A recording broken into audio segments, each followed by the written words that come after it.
highlifeng.com.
highlifeng.com.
highlifeng.com.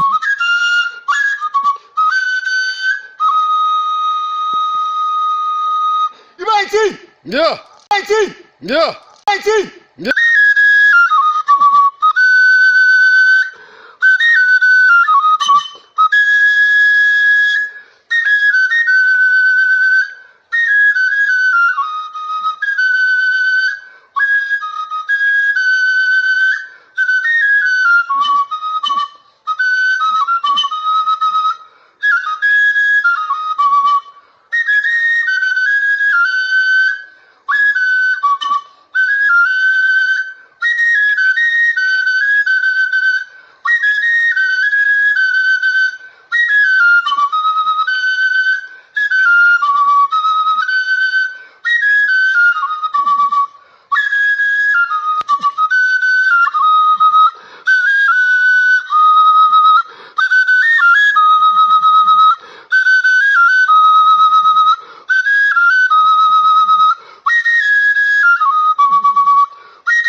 highlifeng.com.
highlifeng.com.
Ladies and gentlemen, that is the arrival of the great Umunri, the founder of Pillars Energy, High Chief Dr. Pius Wanjago, the Pillars Oil and Gas.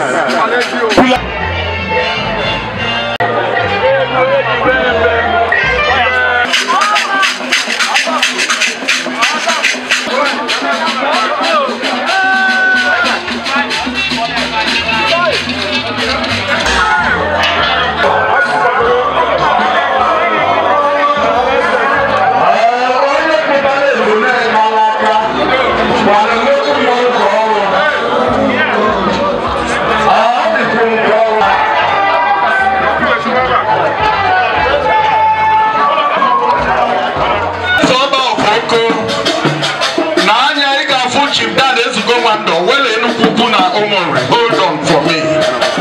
In Africa, for the royalties are saying, Mafo, Nduka.C.Okoye, Enugu-Ukwu na Umunri.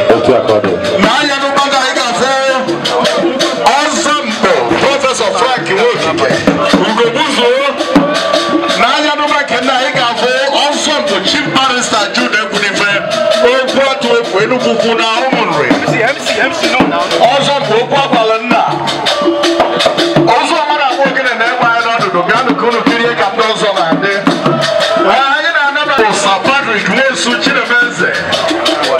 Ozonkpu Chief Barrister Ozonkpu Chief I.G.Okoye Obudulu, Ozonkpu Satoni Okeke Akalanri, Ozonkpu Chief Michael Edmond Mbale Ofembe Omelora, Onwatwebu, Ozonkpu Nnayelugo,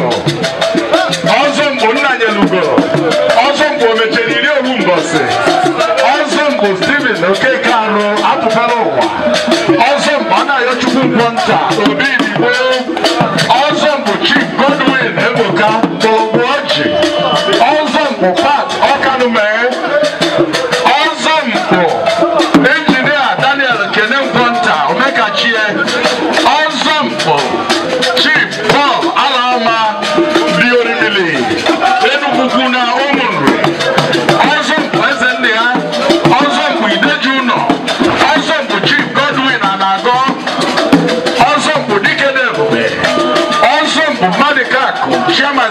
Jaspino Hotels Limited. Ozonkpu Idi-Mbako. Ozonkpu Val Uzo Echezana. Ozonkpu Enugu-Ukwu na Umunri. Ozonkpu Ifakando 1 na Enugu na Umunri. Dịka ba na-abata n'ikem n'ikem. Ọ bụ na unu ga-ntụ n'ugbu ka nsi welu na-etufe afa. One after the other, ọ ga-esi ekele ndị ọzọ. Anyị na-asịba nnọọ n'ụzọ pụrụ iche. Onye ikpeazụ na-abịazi kịta bụ ọfọjudu. Anyị na-asị gị nnọọ. Onye nọba n'azụ bụ eze udo. Anyị na-asị gị nnọọ. Ndị anyị na-eche ezutego. The youngest ambassador is Ozonkpu Enugu-Ukwu na Umunri. The youngest ambassador is Excellency. I don't say I'm no. Oh, Okome. No, even as I walk, so they are away. Okay, the Iva Picodo. Can I go for my? Can I go for Ozonkpu Chief Mark? Manuel Ozubo. Pick out of my. Oh, so look at me. Okome. Dorito.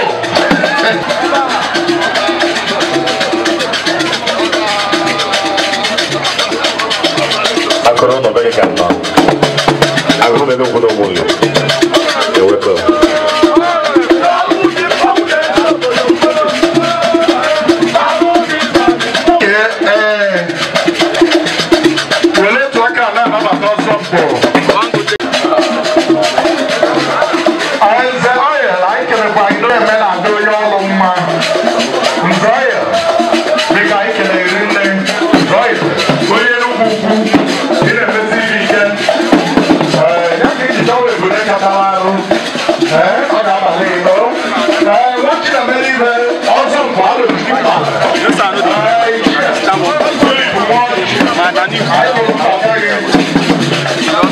Then I'll take this place.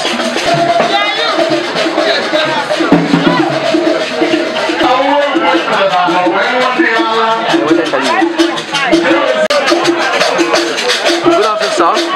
The ambassador. You're most welcome, sir. You're welcome.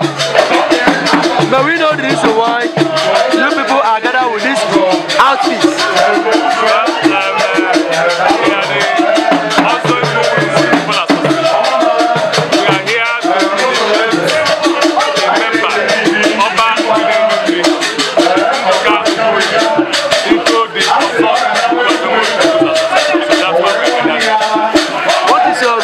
To Ubinemenni.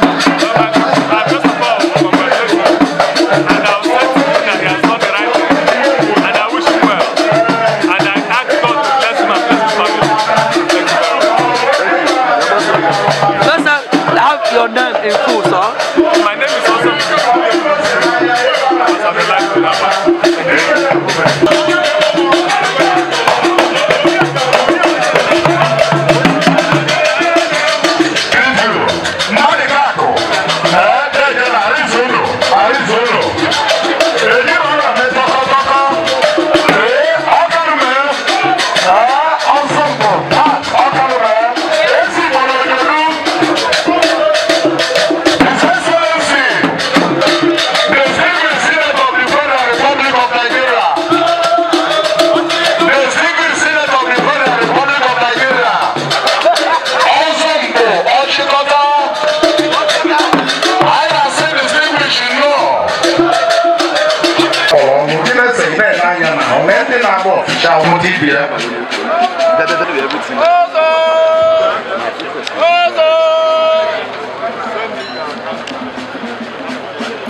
Tell us your name.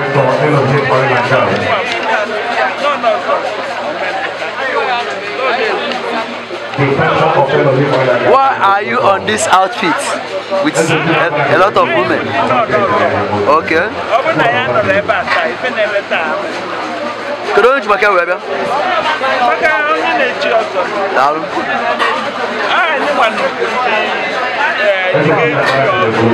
Okay. Ozonkpu. Darling, can you make a buy? If you might pass a Ozonkpu, the car, I'm not Enugu. The highest title you can take, what about them? The highest Darling, can you good message to Oba Ubinemenni? Nduka-C.Okoye no Umunri. Also,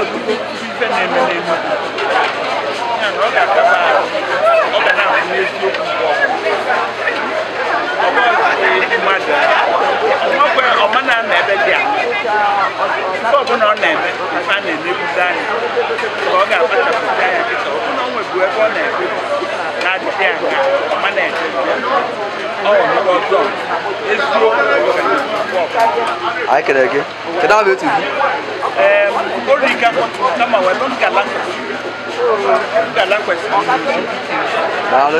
I can get out in there.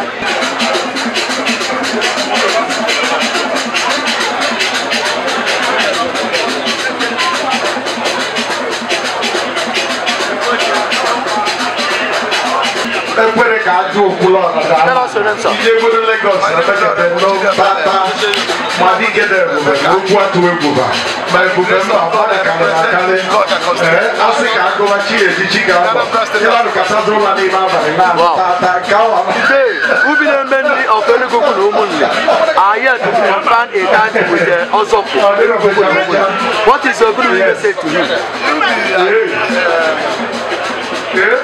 It's a status well deserved. Ubi has been in the forefront of this community. Such a status special people status.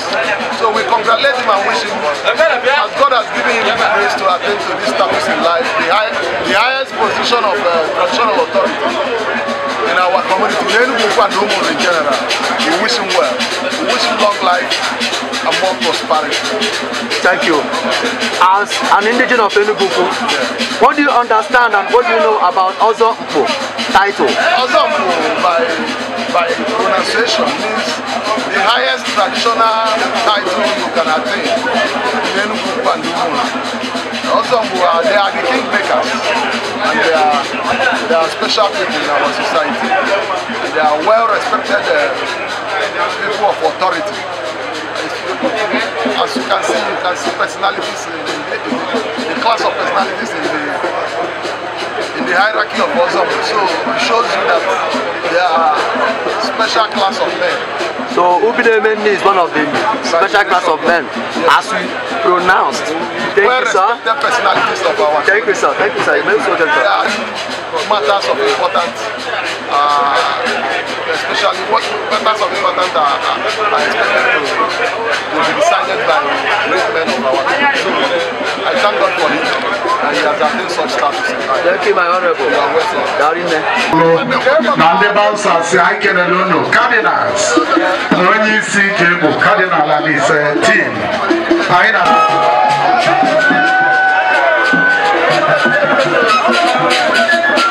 His Royal Majesty Igwe Sarafa Ubinemenni the fourth. Onye nwe na-achọ ịbata kịta ibe anya ị ga-afụ na ụbọchị olugbo na omume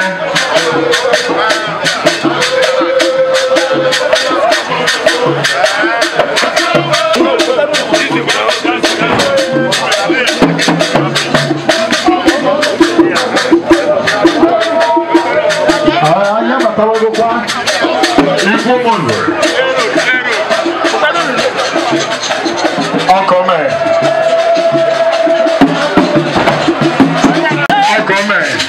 Look at the sound.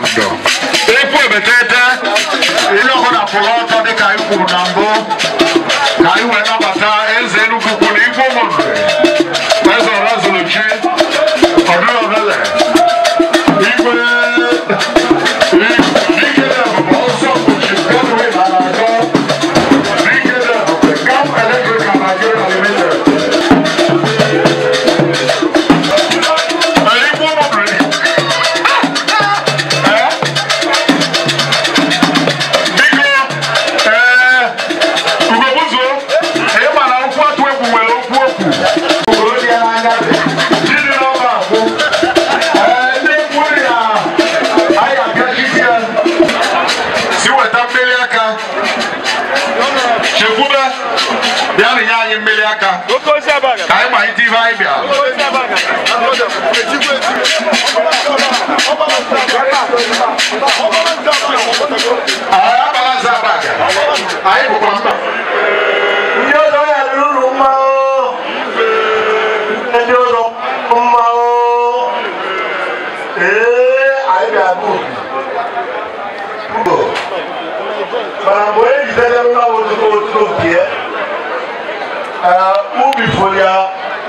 whatever number.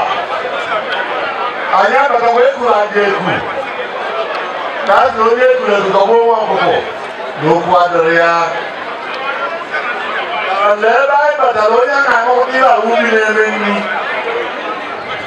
What did I could you want to do? And where they doing it? All the brother gets the way to 2 years ago. Where did I know? They want to call out behind it. That damn so called out behind it.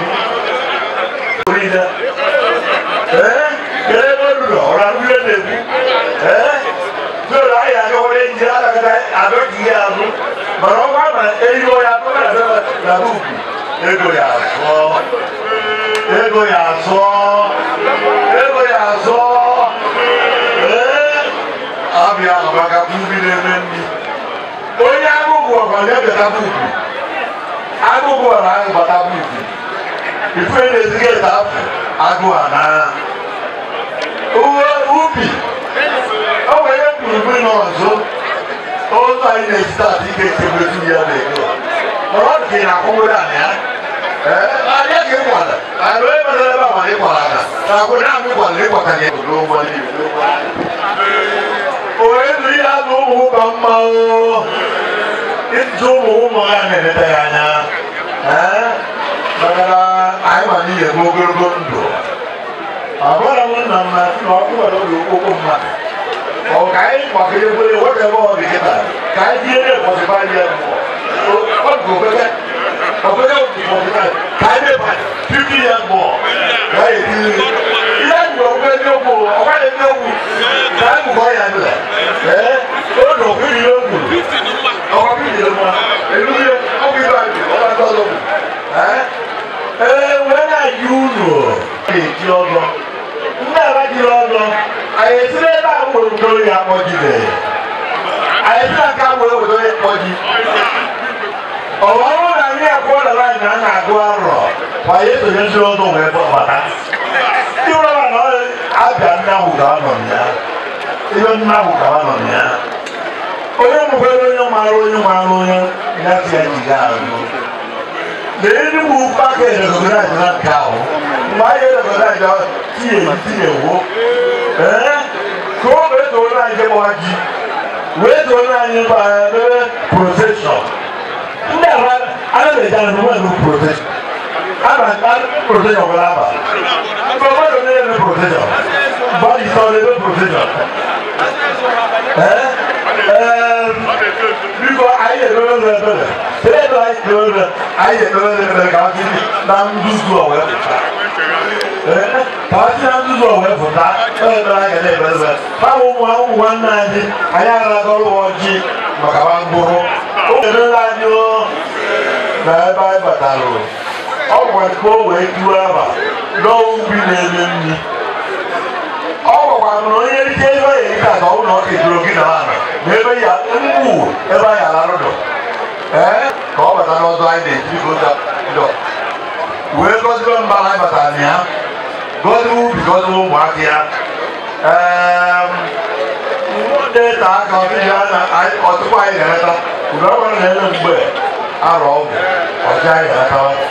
But over the moment, all who go to Rana, we will land. Go to Rana. But Katua Diamond Umunri.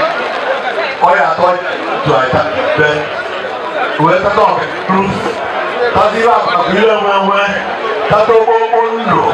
Tata ibe niile dị mma na-eso ọjị tụmadụ ọjị onye nri wara daba nke nna na nke ọkpara na nke mmụọ nsọ. Kama mmiri a akwụsị ya nwacha ana. Taa bụ onye isi ọzọ ga-anọ na ya. Igwe idoji ogwu abaga. Ọchịkọta ga-anọ na ya.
Ubinemenni wa di tafuko.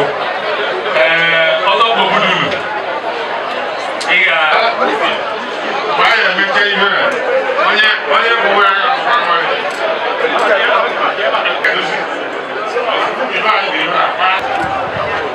onye isi ọzọ ga-ekwunyezi Ubinemenni okwu ya ndị ọzọ Enugu na Umunri People's Association si ya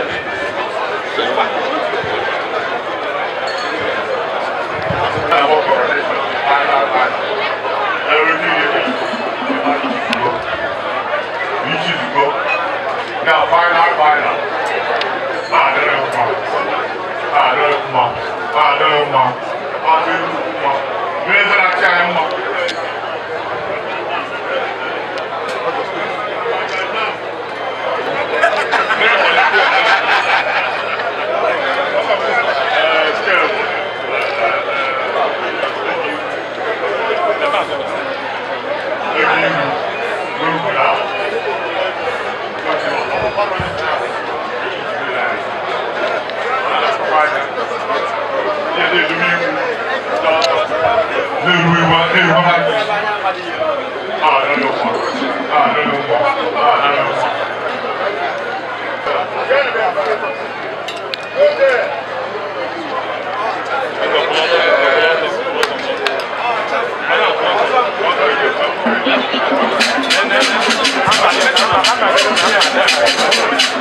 Ubinemenni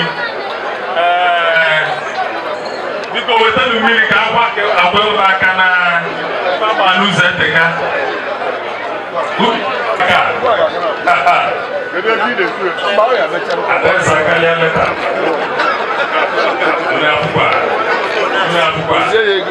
biko wetakere ebe eji akwa aka ka o wee dị ka na-eme agụụ kamera ọ dị kamera na-eduziri Ubinemenni wee jee ka o jee weta certificate ya oke n'igwe ịga na godo gị tọrọ ifefa lụriri ka ekwe akpụkwụ gị balụzie akpụkwụ gị jidekwu agụbe gị jide ka egwu agịrịga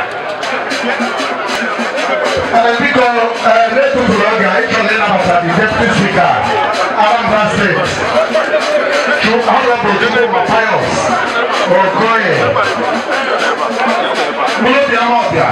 biko anyị na-asị ka ọnụ tụọ na moto biko ndị jiri ọzọ pịta na-eduhie ma ọ n'aka ụlọ nche certificate ebe ube wee na-anabata Ubinemenni ịmana hụrụ mgbe a gọzi ọnwụ obere ebe ọka Enugu 2 years ago na-akpara ọ gwara ka onye mere ebe a mara ọ gwara na-akwado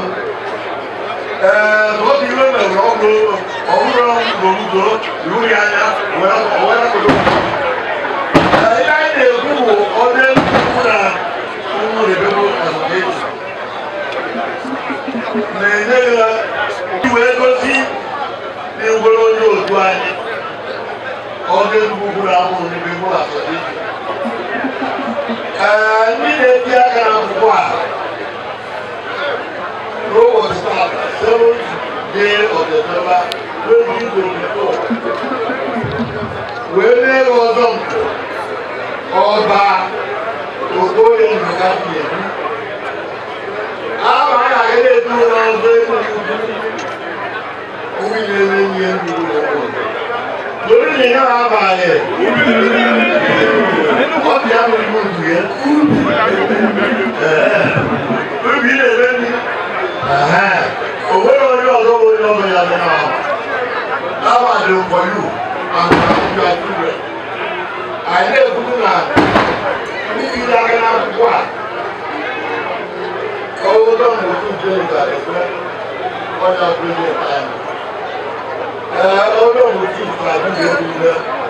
Oh, you will have one. Who want to go patron of your all what you really also. You take this one. Okay, people. In the world, I go.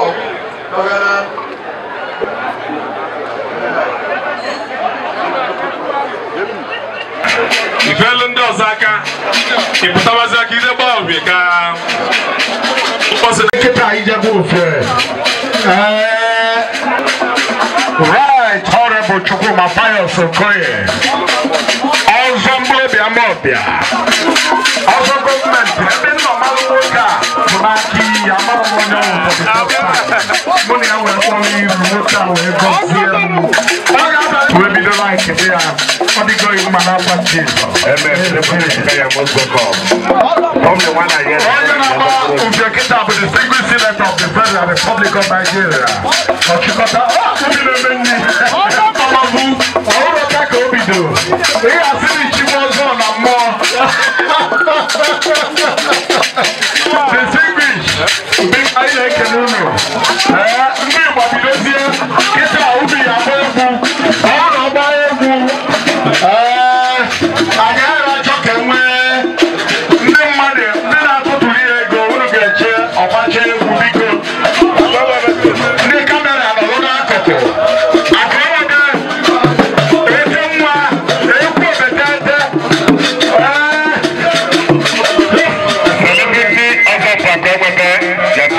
akụrụga o nwere ihe chọrọ ịgbanye ọkụ ịma na ọkụrụ ya ọkụ ka ebu ụfọdụ ntaya Enugu. You are very big good rock. I have my reason saying this.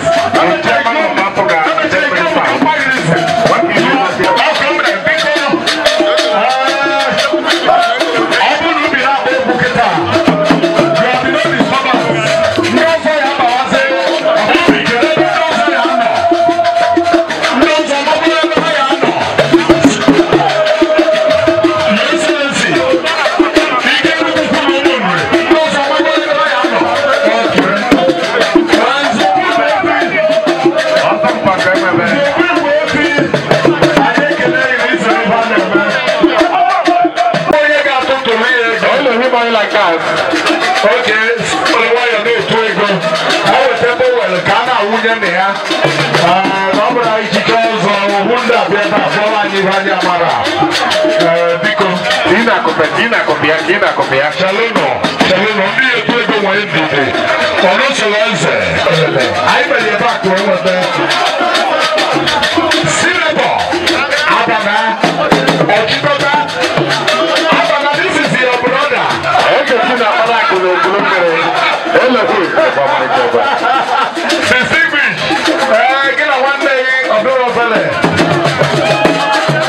Yes, vibration. Because one time I went to find a line here.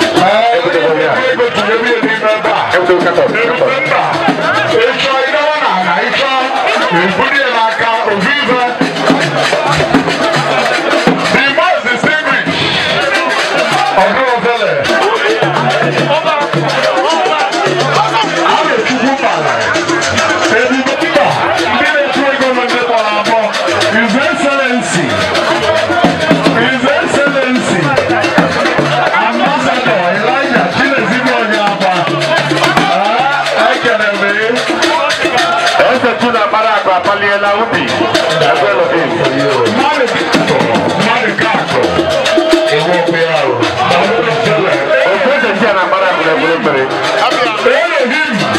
Oil and gas. The very distinguished senator of the Federal Republic of Nigeria. Ochikota, distinguished him.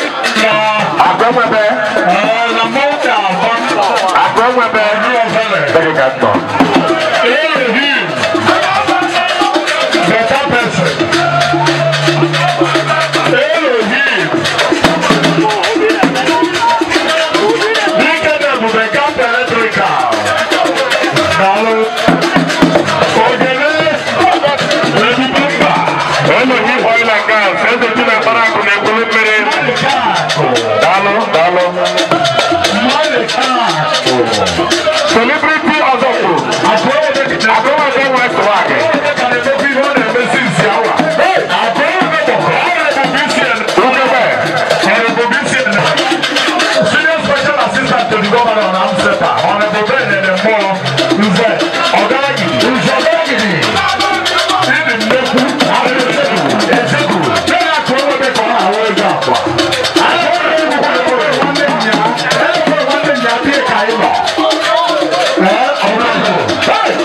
welcome. The mayor, Nduka,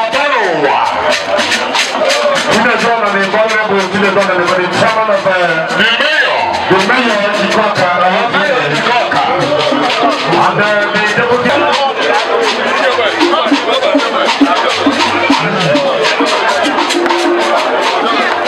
Honorable Dr. Nduka, most welcome.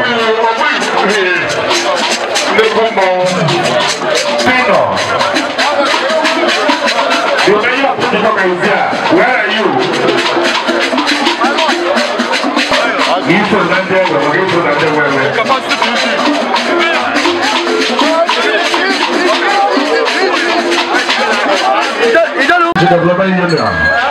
Thank you very much for coming.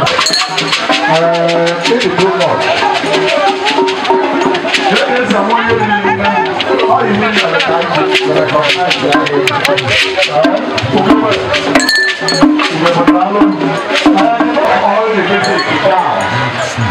the boy is good. Okay, but in Kapa, the great in your move to Chimere and Anari. Ah, Ije Monage, Nanise. Accompanied by the chief chairman of Adanta Alotine. Everybody, I want to thank you and your most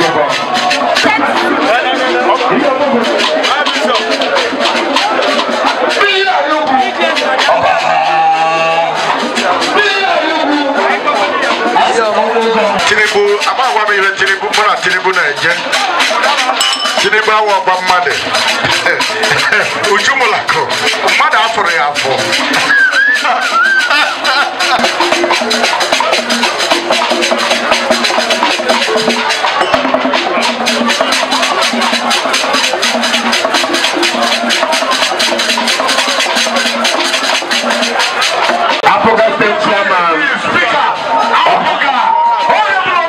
Honorable part of your career.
Impact of your going, you go to the model.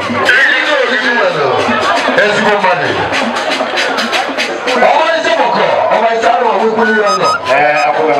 If I'm going to say, man, what was here? Cheaper, the panda.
na ka na-eti aba m bụ Kelechukwu mmadụ nze afọ nwejide nna na n'ibe ọka ebuna gị ya na-abụ ka ihe oke ọma yes ọwụ ọga m ụlọ enyi m ọ ma mentor yi onye na gas so a chọrọ ịbịa elu ọzọ today is Saturday so abịa ka kọ ilu ọzọ ọwụ ọga m ụlọ enyi m kedu ihe na-ewu isi ya kedu na-ewu isi ya kedu na-ewu isi ya long life and prosperity more money in his account.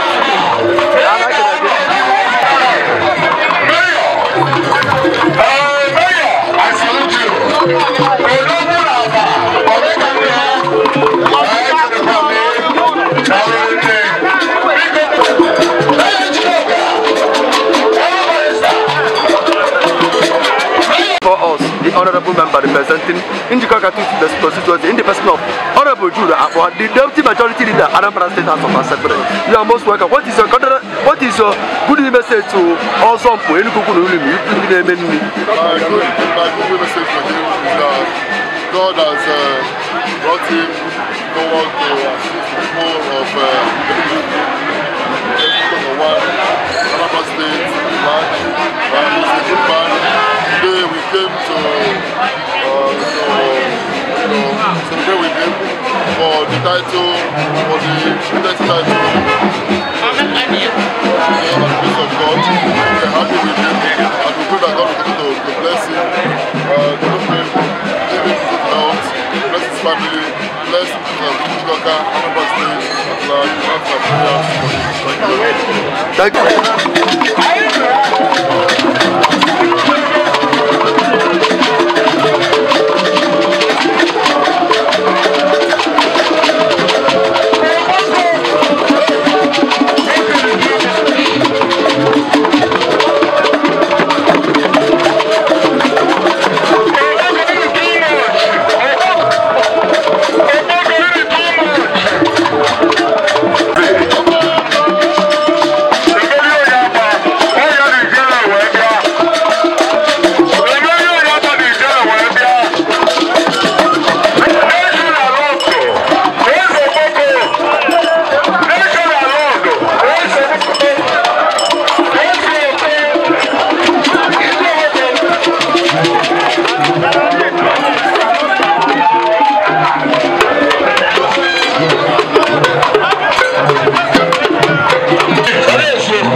very, very happy.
Introduce yourself, sir. Okay, my name is Umunri. Who are you here? Respect. Who are you to Ozonkpu? Your relationship. Awesome. It's my very good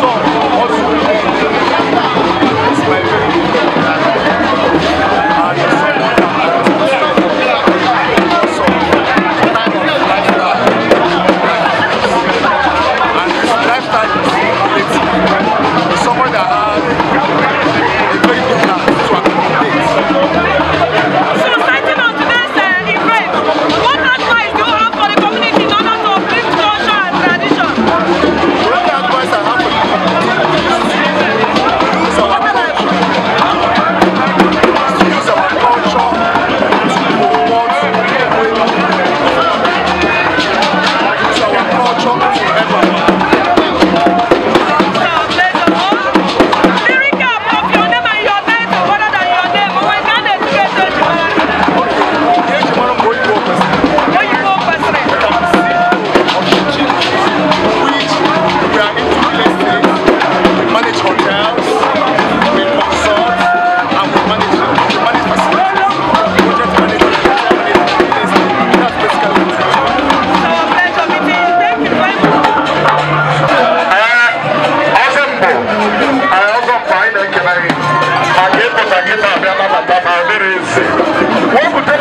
Ozambagara.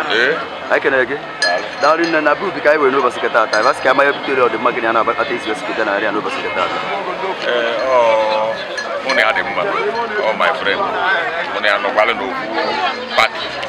So when they chose the time, basically area, because now the career good message about. Don't worry about even I don't know Chile way to watch also. When you go to Narisike, I see what people you wear, and Chile can teach you. I can again. I can get out in the I come out the Mapata, if you are up for a bagger, as a given I live. Oh, yeah, Chilos on Pota, with what up for Markham. Chief Nduka.C.Okoye, you're Ubinemenni, and Umunri. There's a mother couple. Maybe they wish you good luck, progress, long life, everything.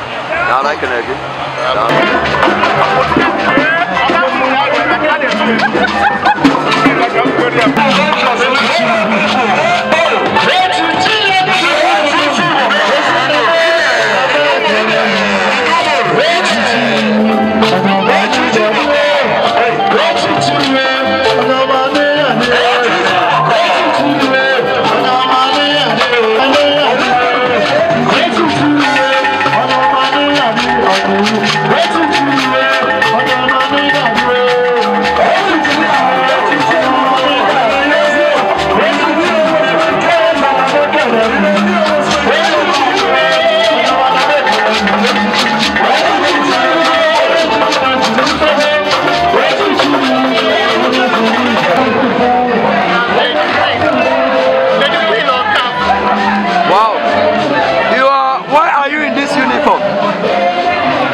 Ladies here on this uniform.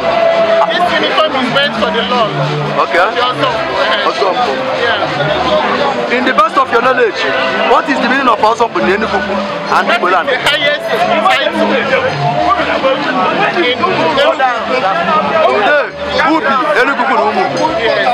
has been initiated into other titles. What is your good message? My good message to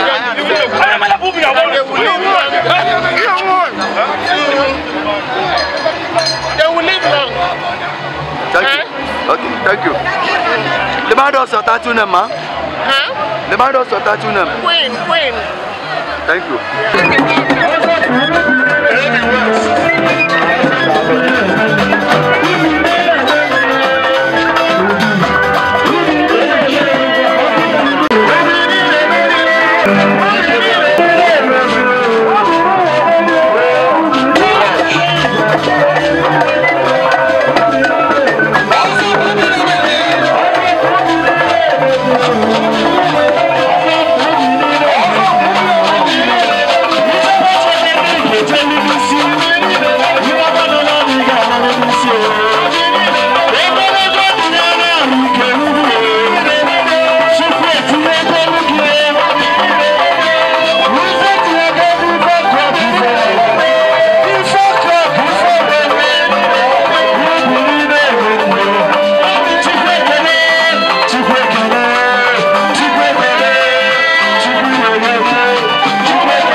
pass across, huh? Anything in the pass across, other than agriculture is a way of life for the people, which we will not let go extinct. And here in Umunri, our progenitor, Eri beget Obalana Kana beget Enugu-Ukwu, the first son. The other offspring in Uzonkpu Enugu-Ukwu, which encompass that Umunri clan. Here, this week, we treasure so much because one, our New Yam Festival. Because we made some cultural rituals on it. And another thing that besides that,